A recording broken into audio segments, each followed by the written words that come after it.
ये part 9 of the partnership fundamental में fix capital method और फ्लक्चुएटिंग कैपिटल मेथड क्या होता है। देखो ध्यान रखो, पार्टनरशिप के अंदर हम जो अकाउंटिंग कर सकते हैं वो दो तरीके से कर सकते हैं। कम पार्टनरशिप हम फॉलो कर सकते हैं फिक्स कैपिटल मेथड और फ्लक्चुएटिंग कैपिटल मेथड। अगर वो फिक्स कैपिटल मेथड फॉलो कर रही है तो दो अकाउंट बनाएगी, कैपिटल अकाउंट और करंट अकाउंट बनाएगी। और अगर वो फ्लक्चुएटिंग कैपिटल फॉलो कर रही है तो कैपिटल अकाउंट फॉलो करेगी। क्वेश्चन साइलेंट है तो फ्लक्चुएटिंग कैपिटल मेथड हम फॉलो करेंगे। तो पहले अपन फिक्स कैपिटल मेथड करते हैं। फिक्स कैपिटल मेथड क्या होता है, जहाँ पे दो अकाउंट बनते हैं, कैपिटल अकाउंट, करंट अकाउंट। जो भी पार्टनर घर से पैसा लाता है वो कैपिटल अकाउंट में जाएगा, या फिर वो पैसा विड्रॉ करता है परमानेंटली तो कैपिटल अकाउंट में। जो भी पार्टनर बिजनेस से कमाता है जैसे interest, salary, commission, profit, loss, वो सब कहाँ जाएंगे, करंट अकाउंट में। तो यहाँ पे पार्टनर्स ए का कैपिटल कितना है सर, यहाँ पे जो बैलेंस है वो 4 लाख रुपए है तो वो जहाँ जाएगा। उसका जो इंटरेस्ट है, जो भी इंटरेस्ट है, ओके, जो भी इंटरेस्ट है वो कितना जाएगा, 50,000 रुपए, तो वो एक के करंट अकाउंट में जाएगा।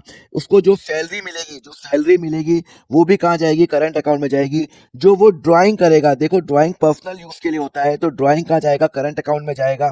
और इंटरेस्ट ऑन ड्राइंग क्या भैया, मुझे पार्टनर से लेना है तो इंटरेस्ट ऑन ड्राइंग, जो भी मैंने फर्म से कमाया या फिर फर्म से इंटरेस्ट लिया या दिया, वो कहाँ जाएगा, करंट अकाउंट के अंदर जाएगा।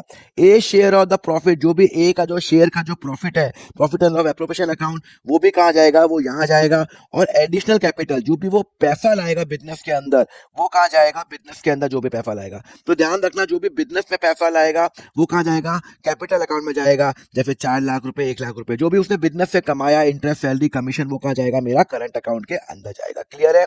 और इसका मैं बैलेंस निकाल दूंगा।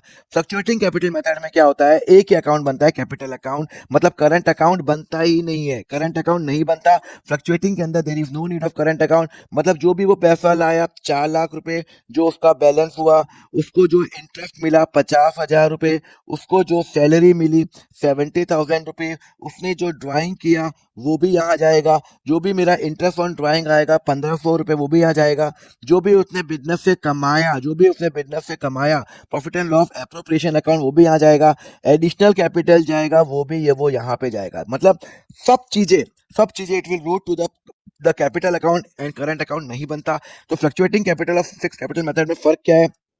फिक्स कैपिटल में दो अकाउंट बनता है, कैपिटल और करंट। फ्लक्चुएटिंग में एक ही अकाउंट बनता है। फिक्स कैपिटल अकाउंट में कैपिटल अकाउंट का डेबिट बैलेंस नहीं हो सकता, करंट अकाउंट का हो सकता है। पर फ्लक्चुएटिंग मेथड में capital account can have debit balance, because अगर लॉस हो तो डेबिट बैलेंस हो सकता है। सारे इंटरेस्ट, सैलरी, कमीशन कहाँ जाएंगे, करंट अकाउंट में जाएंगे। और यहाँ पे सब कुछ कहाँ जाएगा, कैपिटल अकाउंट के अंदर जाएगा। एक ही अकाउंट यहाँ पे बनता है। क्लियर है। अब नेक्स्ट लेक्चर में आप समझेंगे इंटरेस्ट ऑन कैपिटल का ट्रीटमेंट क्या होगा। उसके लिए फॉलो करो अकाउंट फंडा।